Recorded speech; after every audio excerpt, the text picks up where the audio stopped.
देखो अभी तक हमने ना सिर्फ और सिर्फ इसमें बेसिक बातें की थी फर्स्ट लेक्चर में कि काइनेमेटिक्स क्या होता है, डायनामिक्स क्या होता है, दोनों में डिफरेंस क्या है।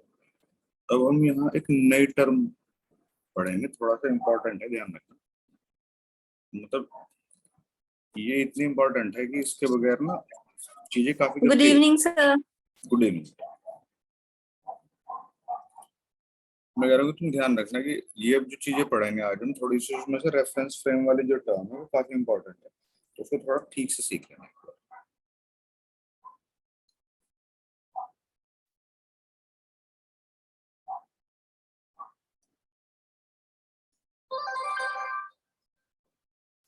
देखो जनरली रेफरेंस फ्रेम क्या होता है कि जब आप कोई ऑब्जर्वेशन लेते हैं तो ऑब्जर्वेशन लेने के लिए तुम्हें एक रेफरेंस पॉइंट होना चाहिए। तो नॉर्मली हम ओरिजिन ट्रीट कर लेते हैं। तो ये एक इस तरह का कार्टेशियन कोऑर्डिनेट सिस्टम है कि जिसके अंदर एक ऑब्जर्वर सिचुएटेड है। ऑब्जर्वेशन के लिए वहां पर, मतलब मेजरमेंट के लिए वहां पर एक्स वाई जेड एक्सीज हैं, एक्स वाई वाई जेड और जेड एक्स एक्सीज प्लेन्स हैं। और जो ऑब्जर्वर सिचुएटेड है, चूंकि नॉर्मली हमने देखा होगा, तुम पहले भी जूनियर सेक्शन में भी पढ़ चुके होंगे कि यहाँ पर टाइम से रिलेटेड इवेंट्स का इम्पोर्टेंट रोल है। मतलब जो भी चीजें हम, डिस्टेंस हो गया, डिस्प्लेसमेंट हो गया, ये सब चीजें हम टाइम रिलेटेड इवेंट्स होती है। मतलब डिस्प्लेसमेंट बॉडी यूनिट टाइम में कितना कवर कर रही है, डिस्टेंस कितना कवर कर रही है। समझ पा रहे हो ना क्या कह रहा हूँ? हम्म। Yes sir. तो टाइम मेजरमेंट के लिए एक कोई अपने पास डिवाइस भी होना चाहिए। और फिर इसमें रेफरेंस पॉइंट होना चाहिए।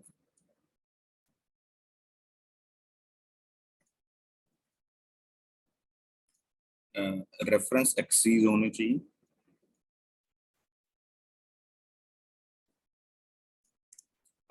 यूजुअली हम कहते हैं कि Cartesian coordinate system along with an observer with a time measuring device, this whole is known as reference frame।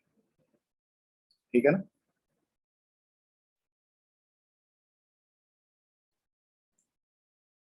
क्योंकि इसमें किसी भी जगह पे होने वाली इंसिडेंट को हम मेजर कर सकते हैं। समझ पा रहे हो?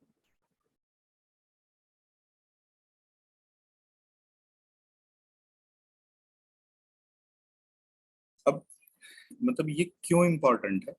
मतलब ये इसलिए इम्पोर्टेंट है क्योंकि जो ऑब्जर्वेशन हो रही है वो रेफरेंस फ्रेम के अकॉर्डिंग चेंज हो जाएंगी। जैसे अगर तुम देखोगे कि एक आदमी मतलब बस से कहीं ट्रेवल कर रहा है, तो उसके सामने उसका कोई, या ट्रेन से ट्रेवल कर रहा है, उसके सामने उसका कोई फेलो ट्रेवलर बैठा है। तो with respect to person one, his or her fellow traveler is at rest. With respect to one, ये टू है, सेकंड पर्सन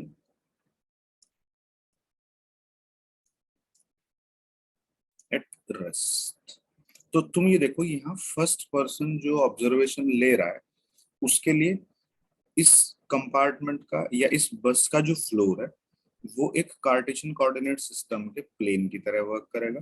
उसके हाथ में कोई टाइम मेजरिंग डिवाइस होगी, तो उसको टाइम स्पेंड होता रहेगा और उसको हमेशा सराउंडिंग के रेस्पेक्ट में लगता रहेगा कि ये जो तुम्हारा फेलो ट्रेवलर भाई, ये तो अपनी सीट पे बैठा है 1 घंटे से, ये जा ही नहीं रहा।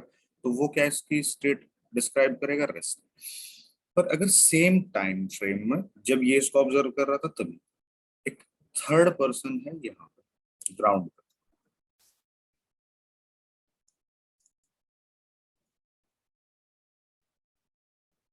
तो with respect to another observer on the ground, same person number 2 is moving along the car or along the bus or along the train with same velocity। तो विद रिस्पेक्ट टू, इसको थर्ड नंबर कह दो, with respect to person 3, second person is in motional state.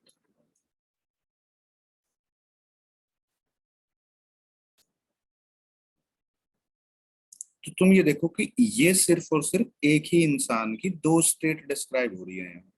अगर कोई पूछेगा कि with respect to first person velocity कितनी है, तो वो जीरो कहेगा। With respect to third person on the ground velocity कितनी है, वो ऑब्जर्वेशन लेगा और उसके अकॉर्डिंग डेटा एनालिसिस करके वो कहेगा moving with same velocity as that of the train. तो तुम ये देखो रेफरेंस फ्रेम कितना इंपॉर्टेंट है, ये तुम्हारा आंसर ही बदल सकता है। समझ पा रहे हो कुछ? Yes sir. हाँ। Yes sir. इसके बाद ये जो रेफरेंस फ्रेम्स है,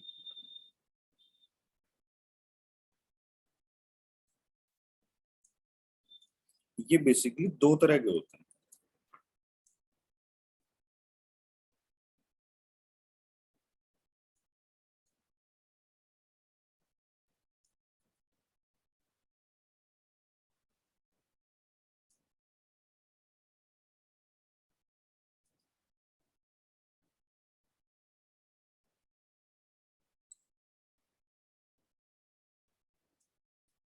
दो तरह के कौन कौन से होते हैं? एक होता है ये इनर्शियल,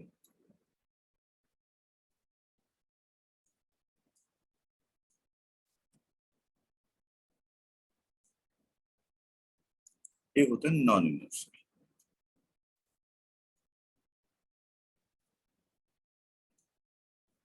ये थोड़ा इम्पोर्टेंट डिस्कशन का टॉपिक है, इसलिए क्योंकि इसमें मैक्सिमम गलतियां होती हैं। तो अभी मैं डिस्क्राइब करूँ। अब ये क्या होता है कि देखो, जिस रेफरेंस फ्रेम के रेस्पेक्ट में तुम ऑब्जर्वेशन ले रहे हो, अ फ्रेम मतलब Cartesian coordinate system, a frame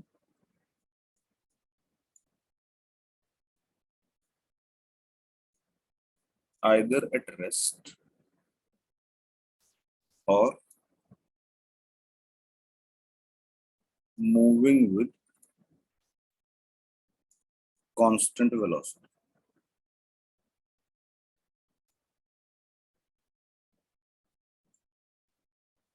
अब यहाँ वर्ड देखना जरा, ये कांस्टेंट वेलोसिटी वर्ड यूज हो रहा है, स्पीड यूज नहीं हो रहा। तो वो फ्रेम इनर्शियल फ्रेम का, मतलब जब तुम ऑब्जर्वेशन लोगे किसी ऐसे रेफरेंस फ्रेम के रेस्पेक्ट में जो रेस्ट पे होगा या कांस्टेंट वेलोसिटी से ट्रेवल कर रहा है, वो इनर्शियल रेफरेंस फ्रेम कहलाएगा। नॉन इनर्शियल रेफरेंस फ्रेम जो होगा, ये एक्चुअली में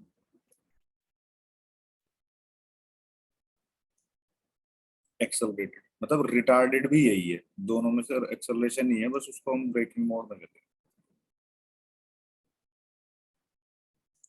एक्सेलरेटेड या रिटार्डेड फ्रेम जो होता है वो नॉन इनर्शियल होता है। अब दोनों में जरा फर्क देखेंगे क्या है।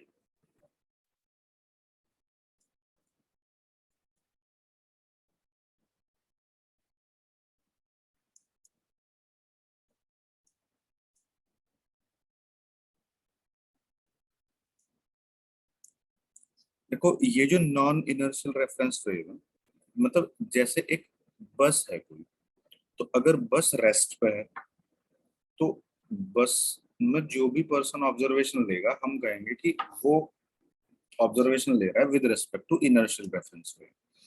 या फिर बस अगर कांस्टेंट वेलोसिटी से ट्रेवल कर रही है तो हम कहेंगे कि still observations are being taken with respect to inertial reference frame.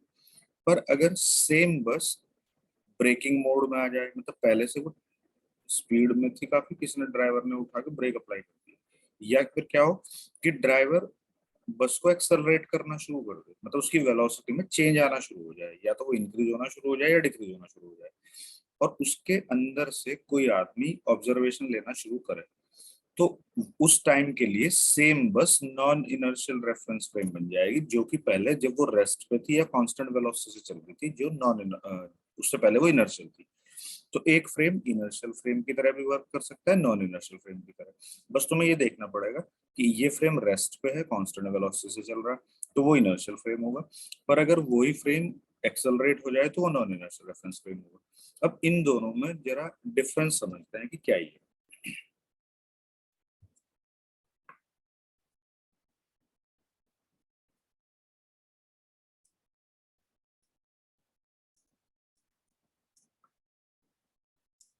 इन दोनों में बेसिकली फर्क क्या है कि जो नॉन इनर्शियल रेफरेंस फ्रेम,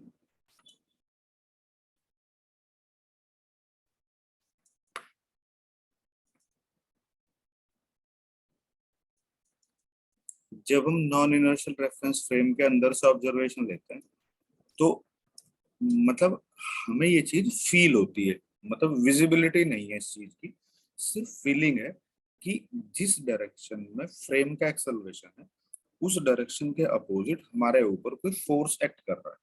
अब तुम देखो जरा ध्यान से, मैं समझाता हूँ।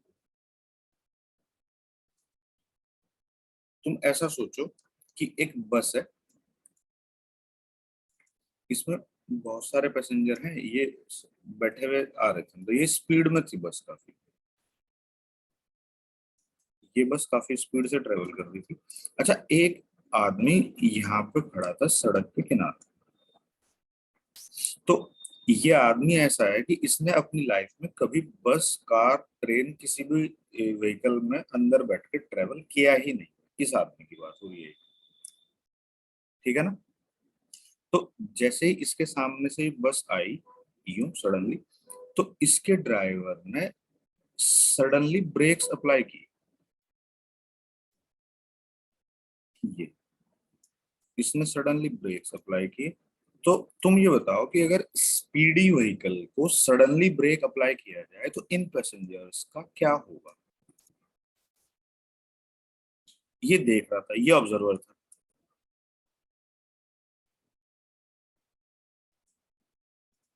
ये बोलो। इस ड्राइवर ने एक स्पीड से आती हुई बस को सडनली ब्रेक अप्लाई कर दिया, तो पैसेंजर के साथ क्या इंसिडेंट होगी तो मुझे बता। तेज थी बस, काफी स्पीडी, सर एकदम से झटका लगेगा ना। मतलब इन इंसानों को कैसा फील होगा। सर झटका लगेगा, वो आगे को मूव होंगे एकदम से। मतलब ये देखो, इस तरह की इंसिडेंट होगी कि इन सब के जो फेस हैं वो फ्रंट सीट से टकरा जाएंगे, मतलब इतना तेज जर्क हो सकता है।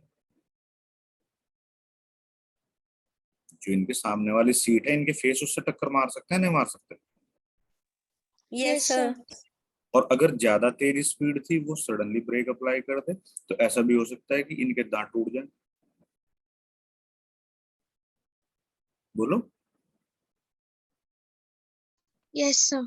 जो एक्सप्रेस यस वे सर। जो एक्सप्रेस वेज है, उन पे जो स्पीडी कार होती है जो 100-105 की स्पीड से चलती है, तो सीट बेल्ट क्यों बांधते हैं कि अगर तो ड्राइविंग मोड पे जो आदमी है वो सडनली, क्योंकि उसको तो पता है कि मुझे ब्रेक कब अप्लाई करने हैं, अब साइड वाले को कोई पता है जो बैठ के चल रहा है। तो अगर 150 की स्पीड से कोई कार है, मतलब स्पीडी है व्हीकल, और ड्राइवर सडनली ब्रेक अप्लाई कर दे, तो जो उसका फेलो ट्रेवलर है वो विंड स्क्रीन तोड़ के बाहर निकल जाता है कभी कभी। इसलिए सीट बेल्ट इसीलिए तो लगाते हैं, नहीं तो उसका जो फेस है वो डैशबोर्ड से तो पक्का 100 के 100% टक्कर लगी जाएगी। समझ पा रहे हो नहीं। Yes sir. तो अब यस सर। अब देखो, चूंकि तुमने कार के अंदर, बस के अंदर ट्रेवल किया है, तो तुम्हें इस बात का पता है कि जब कार या बस के अंदर हम ब्रेक अप्लाई करते हैं तो हमें ऐसा लगता है कि जैसे हमें किसी ने आगे की तरफ धक्का दिया, और जब ये कार एक्सेलरेट होती है, जब इसकी स्पीड बढ़ती है, तो ऐसा लगता है जैसे हमें कोई पीछे धक्का दे रहा हो। बोलो। Yes sir. मतलब ऐसी कोई चीज हमें सिर्फ फील होती है, दिखाई तो नहीं देती ना कि कोई चीज हमें फोर्स लगा के पीछे धक्का दे रही है। हम्म? बोलो। Yes sir. तो ये इंसान जो है, ये ग्राउंड के ऊपर खड़ा है ऑब्जर्वर, अब ये भाई साहब इस इंसिडेंट को देख रहे थे, तो सडनली जैसे ये बस इसके सामने आके रुकी, तो इन सब आदमियों का मतलब ऐसी सिचुएशन थी कि कुछ के दांत टूट रहे थे, कुछ को चोट लग रही थी, कुछ के नाक से ब्लीडिंग थी। तो इस इंसान को ये बात समझ नहीं आ रही थी कि इन सब मतलब ये अपने मन में ऐसा सोच रहा होगा कि इन सब ने अपना फेस सडनली फ्रंट सीट पे क्यों पटक के मारा। क्योंकि इसको बस कार के अंदर बैठने का तो कोई एक्सपीरियंस है ही नहीं, इसको पता ही नहीं कि कार के अंदर, गाड़ी के अंदर ब्रेक लगने से ऐसा आदमी आगे को झुकता है। तुम्हें भी तो इसलिए पता है क्योंकि तुमने ऐसा फील किया है। क्यों भाई,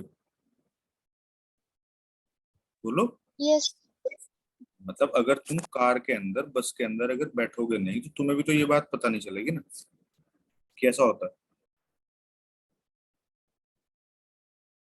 तो इसको ये बात समझने में बड़ी प्रॉब्लम हो रही है कि इन सब के साथ ये क्या हो रहा है। पर जो कार के अंदर बैठे हैं वो एक दूसरे से पूछने की पोजीशन में नहीं है, क्योंकि सबके साथ एक जैसा ही हुआ है। तो एक आदमी को ऐसा फील हो रहा है ना कि भाई जो मेरे साथ हुआ है वो पड़ोसी के साथ हुआ है, तो ये एक दूसरे से कोई पूछेंगे।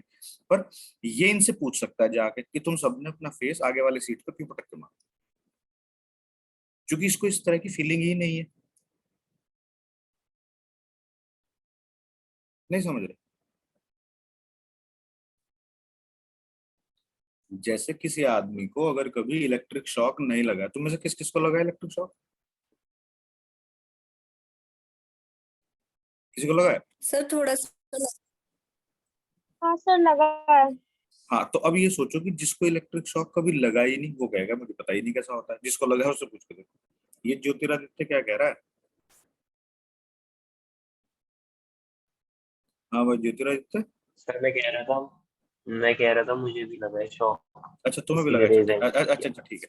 तो मैं ये कह रहा हूँ कि जिसको लगा नहीं है तो उसको तो कुछ पता ही नहीं ना। तो इस आदमी ने जब तक ये गाड़ी के अंदर बैठ के इस तरह की फीलिंग नहीं लेगा कि ड्राइवर के ब्रेक अप्लाई करने से हम आगे की तरफ बेंड होते हैं या एक्सेलरेट करने से ऐसा लगता है हमें कोई पीछे की तरफ पुश कर रहा है, तो तब तक ये आदमी एक्सप्लेन नहीं करेगा।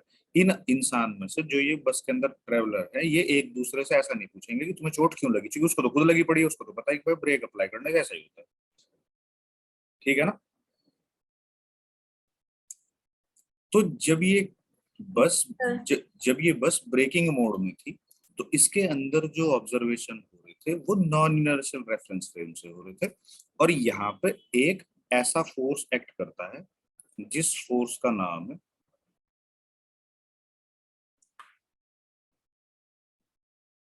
शूडो फोर्स, जो सिर्फ उसको पता चलता है जो उसके अंदर बैठ के ट्रेवल करता है, बाहर से नहीं पता चलता। समझ आई ये बात? यस सर, आ गई। मतलब हमेशा जब भी हम नॉन इनर्शियल रेफरेंस फ्रेम से ऑब्जर्वेशन लेंगे तो हम हमेशा एक इस फोर्स के ऊपर हमेशा ही फोकस्ड रहे। ये बात ध्यान रखना कि ऐसा मत कर देना कि तुम ऑब्जर्वेशन ले रहे हो ग्राउंड से और शूडो फोर्स की बात कर रहे हो। ठीक है ना, मतलब ये आदमी शूडो फोर्स की बात नहीं कर सकता, सिर्फ ये कर सकते हैं जो उसके अंदर है। ये तो इनसे यही पूछता रहेगा कि भाई तुमने अपना मुंह अगले वाली बस की सीट पे क्यों पटका मारा, मतलब तुम्हारा दिमाग खराब था, क्या हो गया था तुम्हारे साथ, तुमने सबने अपना मुंह अगले वाले सीट पे पटका, या कुछ खुद ट्रेडिशन है कि जब गाड़ी रुक, मतलब इसको कुछ पता ही नहीं है तो ये इसको एक्सप्लेन ही नहीं कर सकता। समझ पा रहे हो नहीं? Yes sir. अब ये देखो कि अगर ड्राइवर ने ब्रेक अप्लाई किए तो फोर्स किस तरफ लगाया, पीछे, तभी तो गाड़ी रुकी। तो इन आदमियों को किस तरफ शूडो फोर्स फील हुआ, आगे।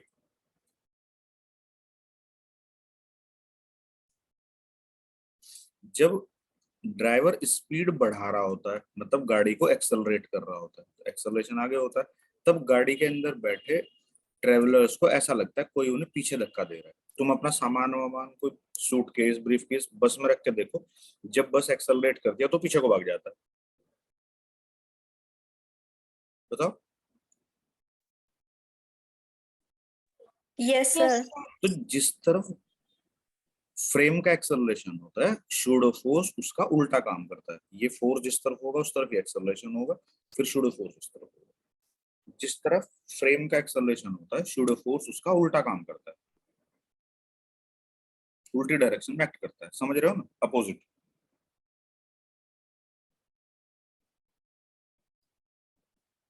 अभी भी नहीं समझ आया? सर आ गया। ठीक। तो अब हम क्या करेंगे कि जब हम ऐसे किसी रेफरेंस फ्रेम के अंदर से ऑब्जर्वेशन लेंगे जो कि एक्सेलरेटेड या रिटार्डेड, तो जैसे ये ऑब्जर्वर है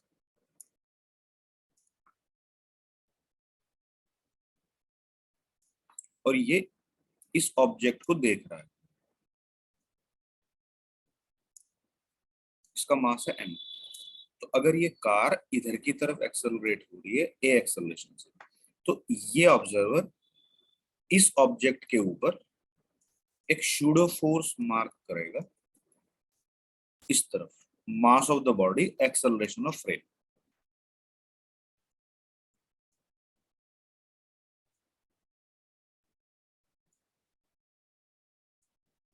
समझ पा रहे हो?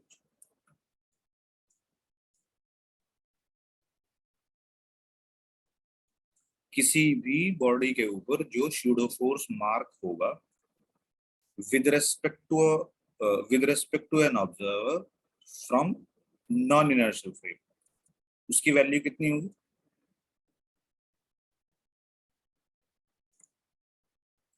ये शूडो फोर्स ये आदमी इसके ऊपर एक्सप्लेन कर रहा है, तो यहाँ उस बॉडी का मास लेंगे जिसके ऊपर शूडो फोर्स एक्सप्लेन करना है। एक्सेलरेशन किसका काउंट करेंगे? फ्रेम का। और कौन एक्सप्लेन करेगा इसे? कोई एक ऑब्जर्वर जो इसी फ्रेम के अंदर है। नहीं समझ आ रहा? बोलो। सर आ गया। हाँ, तो इसका मतलब ये होगा कि जो बस के अंदर जो लोग ट्रेवल कर रहे हैं उनमें से मोटे आदमी पे ज्यादा शूडो फोर्स लगेगा। बोलो।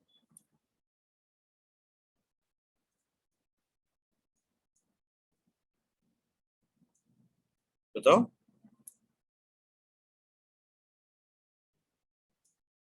बोलते ही नहीं।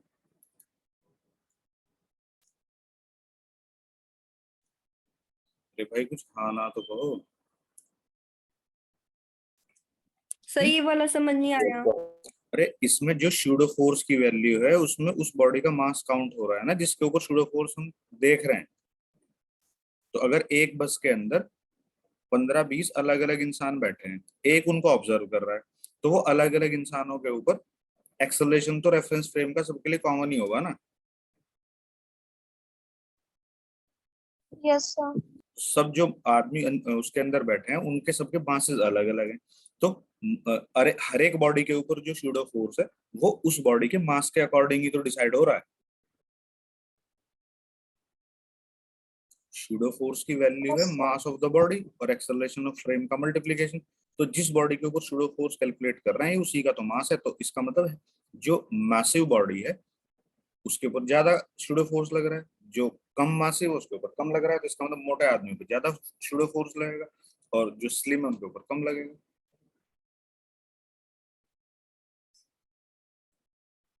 अभी भी नहीं? सर आ गया अब। मतलब इसको इस तरह से समझो, थोड़ा सा थोड़ा तुम्हें याद रह जाए कि मतलब मैंने इस तरह का एग्जांपल दिया था कि भाई मान लो ये कोई सीट है, इस तरह की कोई सीट है और इस पे कोई इंसान बैठा है ऐसा, यहाँ पे इसने अपना पैर नीचे ऐसा बैठा रहा। तो जब ये गाड़ी रिटार्ड होएगी या एक्सेलरेट होगी, मान लो आगे की तरफ एक्सेलरेट, तो इस आदमी के ऊपर पीछे की तरफ फोर्स लगेगा ना, तो इस सीट पे पीछे की तरफ चिपक जाएगा। ठीक है। Yes sir. तो इसके पीछे कोई एक छोटा सा बच्चा बैठा है, मान लो कोई 8-10 साल का बच्चा यहाँ पे खड़ा है। अब फिर एक दूसरा फेलो ट्रेवलर है इसका ऐसा ही, वो इसके कंपैरेटिवली थोड़ा स्लिम है, इसके पीछे भी एक 7-8 साल का बच्चा बैठा है। तो अब जैसे ही गाड़ी एक्सेलरेट होगी तो ये आदमी पीछे की तरफ फोर्स एक्सपीरियंस करेगा, ये आदमी भी पीछे की तरफ फोर्स एक्सपीरियंस करेगा। तो इनके पीछे जो एक छोटा कोई दूसरा बच्चा है तो उसको दबा देंगे ना ये सीट के बीच में। Yes sir. तो कौन ज्यादा दबाएगा? सर ऊपर वाला। मोटा आदमी ज्यादा दबाएगा क्योंकि उसके ऊपर पीछे की तरफ ज्यादा शूडो फोर्स लग रहा है, क्योंकि वो ज्यादा भारी है, ज्यादा उसका मास है। और जो स्लिम है वो कम दबाएगा क्योंकि उसका जो शूडो फोर्स है वो कम वैल्यू का है, क्योंकि वो कम मास कैरी कर रहा है। और ये सब एक्सप्लेन कौन कर पाएगा? इनका फेलो ट्रेवलर। जो जमीन पे आदमी खड़ा है उसको कुछ नहीं पता चलने का, अगर वो ने कभी गाड़ी में बैठ कर ट्रेवल किया नहीं। समझ आ रहा है? सर आ गया समझ। सर आ गया। अब देखो, इससे रिलेटेड जब हम काम करेंगे तो लॉज ऑफ मोशन में इसका बड़ा रोल होने वाला है। मैं तुम्हें मतलब ये हालांकि अभी आगे का काम है, पर मैं तुम्हें इसका एक बार थोड़ा सा यूज बता देता हूँ, जिससे कि तुम लोगों को मतलब प्रॉब्लम ना आए जब हम इसको लॉज ऑफ मोशन में इम्प्लीमेंट करेंगे। नहीं तो क्या होगा कि अगर तुमने फोर्स से रिलेटेड एक डायग्राम होता है FBD, ये होता है फ्री बॉडी डायग्राम। तो होगा क्या कि अगर तुमने FBD सही से नहीं बनाया, फोर्सेस वगैरह मल्टीपल फोर्सेस होंगे, आपने ठीक से मार्क नहीं करे, तो फिर क्वेश्चन 100% गलत हो जाएगा। और अगर लॉज ऑफ मोशन में तुमने FBD, मतलब यही एक काम होता है पूरे चैप्टर में, किसी भी बॉडी का फ्री बॉडी डायग्राम बनाना। और अगर तुमने सही FBD बनाया तो कितना भी भारी क्वेश्चन होगा वो विद इन मिनट्स हो जाएगा। तो अब तुम देखो जरा, हम फ्री बॉडी डायग्राम किस तरह से बनाए। एक्चुअल में जो फ्री बॉडी डायग्राम है, ये होता क्या है कि जितने भी फोर्सेस ऑब्जर्वर किसी बॉडी के ऊपर एक्सपीरियंस करता है, वो सारे के सारे प्रॉपर डायरेक्शन में उस बॉडी के ऊपर मार्क कर देता है, तो स्पेस के अंदर। तो उसका कांटेक्ट वगैरह किसी से बॉडी का होता नहीं, तो वो उस स्टेट में जो उस बॉडी का डायग्राम है वो फ्री बॉडी डायग्राम कहलाता है। समझ आया मैंने क्या कहा? कोई ऑब्जर्वर किसी भी एक सिस्टम को ऑब्जर्व कर रहा होता है, ऑब्जर्व करने के बाद में उसके ऊपर वो मल्टीपल फोर्सेस को देखता है, मतलब ऑब्जर्व करता है। तो जितने फोर्सेस उस सिस्टम के ऊपर एक्ट कर रहे हैं, वो तुम अपनी जो तुम्हारी नोटबुक है उसमें एक ड्राइंग बनाओगे उस बॉडी की, मतलब वैसे कोई भी बॉडी है उसको बस तुम ऐसे दिखा सकते हो।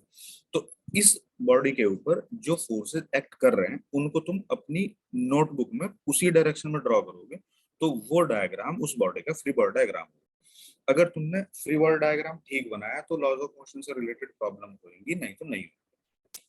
समझ आ गई ये बात? Yes sir.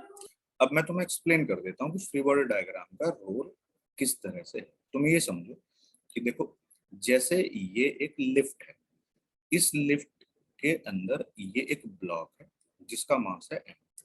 अब इस मास को हम दो तरीके से ऑब्जर्व कर सकते हैं। कैसे ऑब्जर्व कर सकते हैं भाई? कि with respect to an observer on the ground. और इसी सिस्टम को, मतलब ये एक्चुअली में ऊपर की तरफ एक्सेलरेटेड है। अब इसी ऑब्जर्वेशन को हम कर सकते हैं with respect to another observer within the lift. अब ध्यान से समझो जरा, जब ये आदमी इसको देख रहा है तो ये क्या कहेगा कि इसके आसपास सब चीजों को अर्थ अपनी तरफ खींचती है, तो इस ब्लॉक को भी ग्रेविटेशनल फोर्स mg से अर्थ नीचे की तरफ खींच रही होगी। ऐसा इस आदमी के दिमाग में इसको देख के आया। सही आया गलत आया? सर सही आया। फिर इस वजह से जब ये तुम अपने हाथ में किसी चीज को कैरी करके देखो तो वो चीज तुम्हारे हाथ में नीचे की तरफ फोर्स लगाती है, तो यहाँ इस स्ट्रिंग में टेंशन का फोर्स आ जाएगा। तो ये टेंशन इस ब्लॉक के ऊपर ऊपर की तरफ मार्क होगी जो इसे होल्ड करके रखेगी। और ये आदमी कहेगा कि ये ब्लॉक इसकी आंखों के सामने अलोंग विद द लिफ्ट ऊपर की तरफ एक्सेलरेट हो रहा है, ऐसे। अब ये बता दो कि ये ऑब्जर्वेशन इस आदमी ने जो ली है ये सही है या गलत? सर सही है। सही लिया। अब इसी केस को देखो, केस यही है अगर तुम इसे देख पा रहे हो। अब ये आदमी लिफ्ट के अंदर चढ़ गया यहाँ दूसरे केस में, अब फिर से ऑब्जर्वेशन लेने लग गया। अब भाई जब ये दोबारा से ऑब्जर्वेशन लेगा तो ये कहेगा कि ये तो हमेशा ब्लॉक मेरी आंखों के सामने टंग रहा है, तो उसे वो रेस्ट पे दिखेगा कि मोशन में दिखेगा? सर रेस्ट में। उसकी वेलोसिटी चेंज होती हुई दिखेगी या नहीं दिखेगी? सर नहीं। तो जब उसे उसकी वेलोसिटी चेंज होते हुए नहीं दिखेगी तो उसको लगेगा कि ये एक्सेलरेशन कितना है इसका, 0। क्योंकि वेलोसिटी के चेंज होने को तो एक्सेलरेशन कहते हैं। नहीं समझे? आ गया सर सर। समझ गए। पर इसको ये पता है कि अर्थ सब चीजों को ग्राउंड की तरफ अपनी तरफ अट्रैक्ट करती है ग्रेविटेशनल फोर्स से। तो इसने ये कहा कि भाई सब चीजों को अट्रैक्ट करती है तो इसको भी कर रही होगी, तो इसने इसके ऊपर एक फोर्स मार्क कर दिया। स्ट्रिंग की टेंशन इसने कहा कि भाई इसको होल्ड करने में यूटिलाइज हो रही होगी ऐसे ऊपर, तो वहां इसने इसको भी। अब ये बताओ कि ये ऑब्जर्वेशन ले रहा है एक ऐसे फ्रेम के अंदर से जो एक्सेलरेटेड है ऊपर की तरफ, तो ये इनर्शियल है नॉन इनर्शियल है?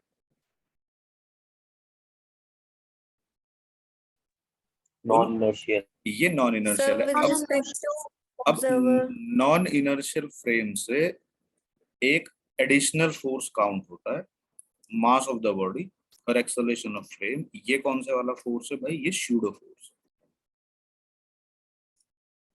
तो ये इस बॉडी के ऊपर ये फोर्स एडिशनल मार्क करेगा along with mg along with tension, जबकि यहाँ कोई ऐसा फोर्स ये मार्क ही नहीं कर पाया क्योंकि ये नॉन इनर्शियल फ्रेम में नहीं।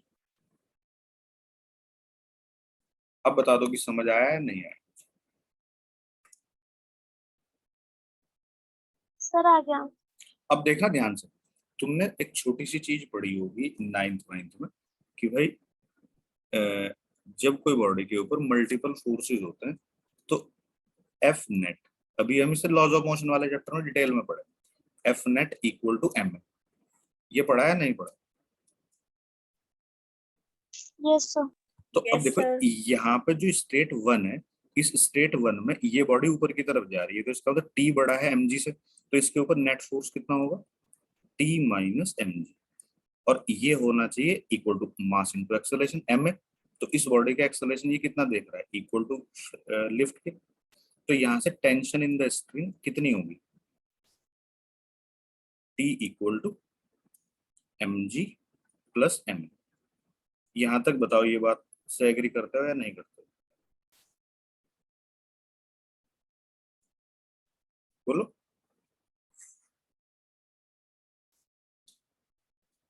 हेलो, अरे बोल दो भाई जल्दी। Sir yes. T minus m g m a कैसे आ गया? अरे एफ जो है इसके ऊपर एक फोर्स ऊपर है एक नीचे है। जब एक बॉडी के ऊपर दो फोर्स लग रहे हैं, एक 10 न्यूटन ऊपर है 2 न्यूटन नीचे है, तो नेट फोर्स कितना होगा? 8 ही तो होगा। Yes sir. तो मैंने टी माइनस एम जी को 10 माइनस 2 लिख दिया यहाँ पे, इक्वल टू एम है। इक्वल टू एम है, ये 9th में पढ़ाया होगा तुम्हें पक्का, मैंने अभी बताया तुम्हें इसलिए लिख दिया। मैं आगे बढ़ाऊंगा अभी जो फोर्स वाला चैप्टर पढ़ाऊंगा। अच्छा, यहाँ पे ये जो ऑब्जर्वर है लिफ्ट के अंदर, ये इसको रेस्ट पे देख रहा है। तो अंडर डिफरेंट कंडीशंस अगर कोई बॉडी रेस्ट पे होती है तो हम कहते हैं कि उसके ऊपर नेट फोर्स 0 है। तो नेट फोर्स यहाँ कैसे 0 होगा? एक फोर्स ऊपर है दो नीचे, तो T must be equal to mg plus ma। तो तुम एक चीज देखो यहाँ पे नोट करके कि आंसर तो एक ही आया क्योंकि इंसिडेंट एक ही है, पर ऑब्जर्वेशन का तरीका बोलो अलग अलग है। अलग अलग है। तो इसका मतलब तुम्हें ये बात समझ आ जानी चाहिए अब कि रेफरेंस फ्रेम कितना इंपॉर्टेंट है। अगर तुमने एक रेफरेंस फ्रेम से ऑब्जर्वेशन ली और तुमने मतलब उसको प्रिडिक्ट दूसरी तरह कर दिया, तो सारा सवाल क्या होने वाला है? गलती होने वाला है। समझ आई ये बात कुछ? Yes yes sir. सर। तो जाके इसे ठीक से एक बार घर से कॉपी करके प्रैक्टिस करना। टाइम खत्म होने वाला है इतनी देर में, 1 घंटे बजाए तक टाइम हो रही है। तो तुम एक बार ये चेक करना कि यहाँ तक का काम तुमने समझ लिया है नहीं। फिर कल डिस्प्लेसमेंट और एवरेज स्पीड, इंस्टेंटेनियस स्पीड, तो अब इसमें कैलकुलस भी शुरू हो जाएगी। थोड़ा ध्यान रखना, जो हमने पढ़ा था पहले लिमिट्स वगैरह से रिलेटेड, उसके काम शुरू हो जाए। ठीक है ना? समझ पा रहे हो?